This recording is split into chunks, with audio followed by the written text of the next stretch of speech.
শুভ সকাল বন্ধুরা। আমি আবারও একটি নতুন ভিডিও নিয়ে আপনাদের মাঝে হাজির হয়ে গেছি। আশা করছি পুরো সময়টা জুড়ে আপনারা আমার সঙ্গেই থাকবেন।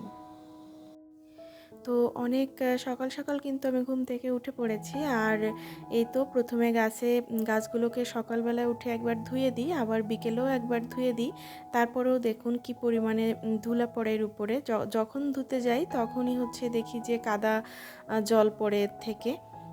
তো যেহেতু বৃষ্টির কোনো বালাই নেই, আর বাতাসে কিন্তু প্রচুর পরিমাণে ধুলা, তো যেরকম গাছপালার উপরে পড়ছে আর সেরকম কিন্তু আমার বাসার প্রত্যেকটা জিনিসের উপর ধুলাবালিতে সব কিছু একদম এঁটে যাচ্ছে। তো সারাদিন ধরে ঝাড়লেও মনে হয় যে ঝাড়া শেষ হবে না, এইরকম একটা পরিস্থিতি। আমার সারাদিনের কাজ বারান্দা থেকে শুরু হয়, আর একটু সকালবেলায় উঠে গাছপালার যত্ন নিলে সারা দিনটা বেশ ভালোই যায়।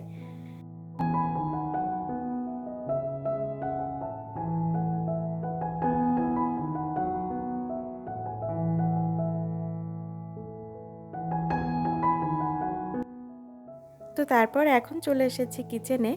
আর আমাদের যা কিছুই আমরা কাজবাজ করি না কেন, পেটে তো খাবার দিতে হবে সবার আগে, তাই না?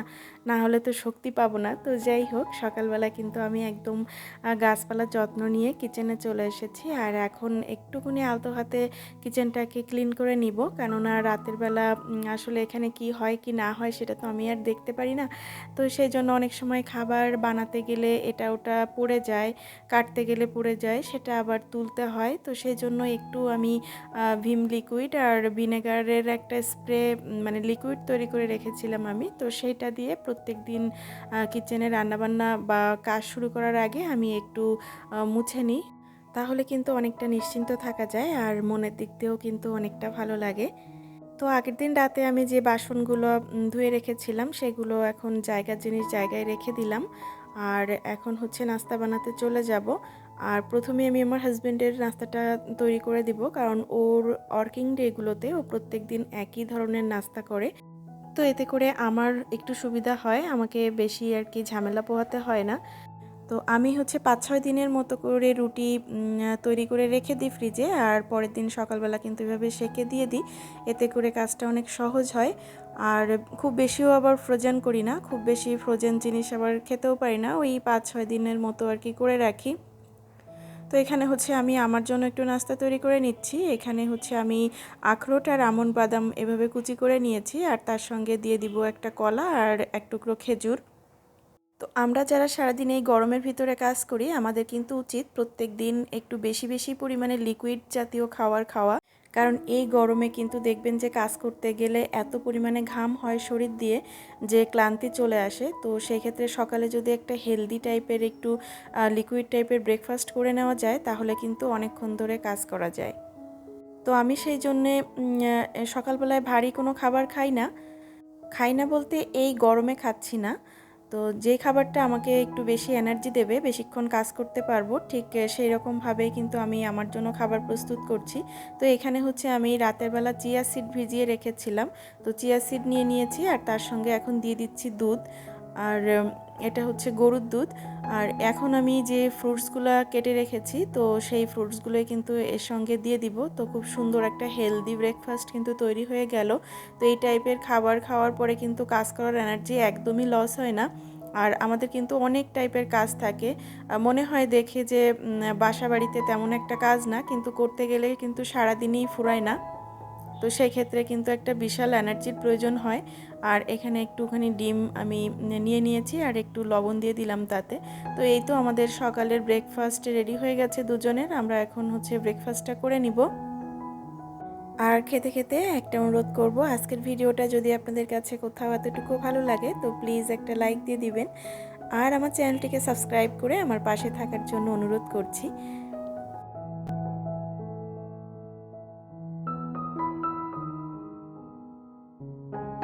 তো এখানে আমি প্রায় ২ বালতি মতো জামা কাপড় কেচে নিয়েছি। আর কেন এখন আর ছাদে উঠতে পারি না সেটা আমি কোনো এক ব্লগে আপনাদেরকে শেয়ার করেছিলাম।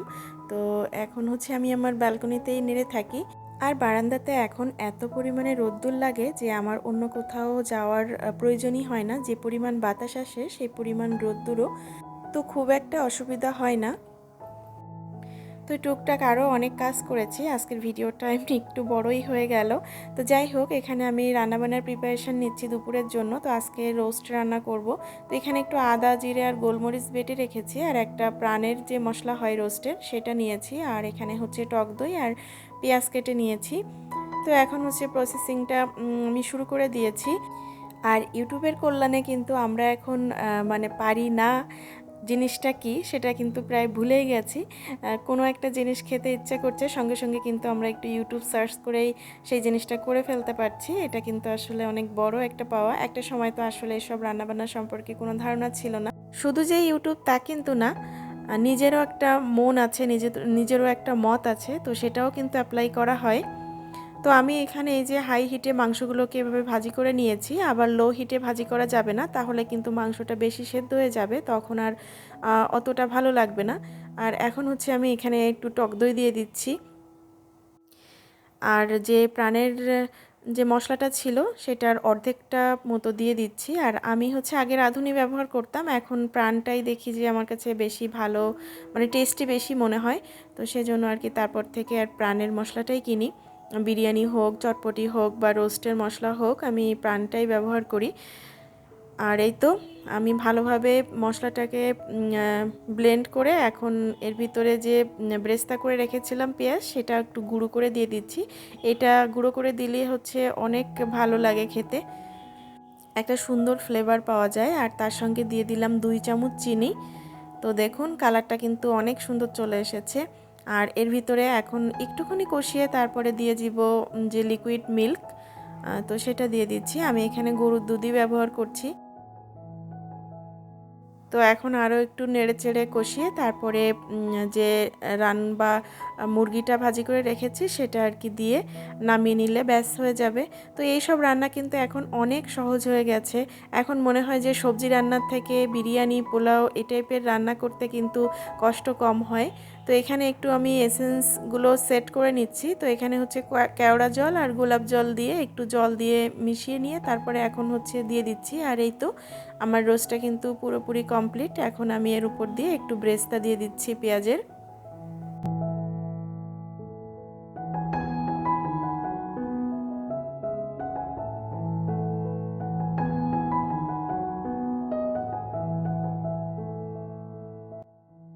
আর এদিকে চালের প্রিপারেশানটা কিন্তু আমার আগে থেকেই নেওয়া হয়ে গিয়েছিল। এখানে হচ্ছে আমি চালটা বেশি ভাজিনি, হালকা ভাজি করেছি একটু ঘি আর গরম মশলা দিয়ে। আর এই পাতিলে আমি একটু আগে রান্না করলাম, এখানে আর কি ভাতটা রান্না করে নিব, কারণ অনেকটা পরিমাণ তেল মশলা সাইডে লেগে আছে। তো ভাবছি যে এর ভিতরেই ভাতটা হয়ে যাক। তো এই তো জলটা যখন বলক চলে আসবে তখন আর কি চালটা দিয়ে দিব।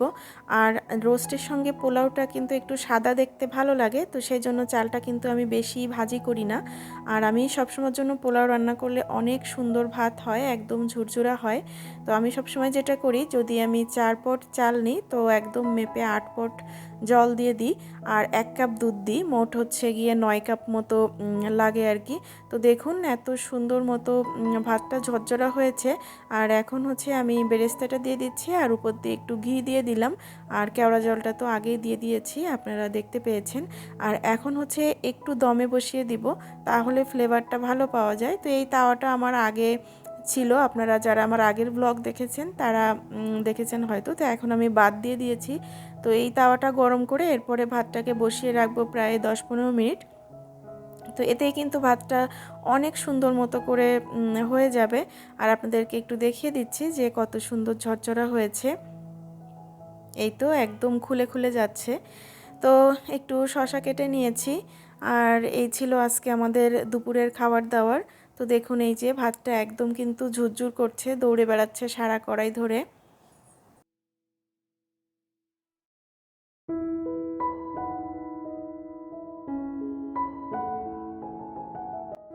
তো খাওয়া দাওয়া কমপ্লিট হয়ে গেছে, আর এখন আমি একটু রেস্ট নিব। আর এখন বাজে প্রায় 2টা বাজতে যাচ্ছে। তো এখন আমি ঘরের ভিতরে ঢুকলাম, আর এখান থেকে বের হব প্রায় 5টার দিকে। তো এই সময়টা একটু বই পড়তে পড়তে হয়তো ঘুমিয়ে যাব, মানে একটু ঘুমাই নিই, একটু বই পড়ি অথবা মোবাইল দেখি। তো এই 5টার আগে আমি আর এই ঘর থেকে বের হই না গরমের সময়। তো এখন হচ্ছে সন্ধ্যাবেলা, আর আমার হাজব্যান্ড বাসায় আসার পর ওকে নিয়ে একটু বেরিয়েছি। এটা হচ্ছে খুলনা হেলাতলা, অনেকে সোনাপট্টিও বলে থাকে। এখানে হচ্ছে সব জুয়েলার্সের দোকান। আর এখানে যারা মেইন কারিগর, তো উপরে হচ্ছে কারিগররা থাকে আর নিচে সব গয়নার দোকান। তো আমার বিয়ের সমস্ত গয়না সব এই ভদ্রলোক হচ্ছে তৈরি করে দিয়েছিলেন। আমি হচ্ছে নেট দেখে দেখে সব ছবি তুলে ওনাকে দিয়ে গেছিলাম, আর উনি হচ্ছে খুব সুন্দর করে সেগুলো আমাকে বানিয়ে দিয়েছিলেন। আর এখন আরেকটা বানানোর প্রয়োজন পড়লো। তো এটাকে আয়স্ত বলা হয়। যাদের বিয়ে হয়ে গেছে তারা আর কি বাঁ হাতে পরে থাকে। তো আমার আগে একটা ছিল, আপনারা হয়তো আমার অন্য ব্লগে সেটা আর কি দেখে থাকবেন। আর আরও একটা গয়নার অর্ডার দিয়ে গেলাম, আমার সামনে কাকার ছেলের বিয়ে, তো ওর বউকে দেওয়ার জন্য একটা গয়নার অর্ডার দিয়ে গেলাম। তো আজকের ভিডিওটা বন্ধুরা এখানেই শেষ করছি, আর বড় করছি না। সবাই ভালো থাকবেন, সুস্থ থাকবেন, টাটা।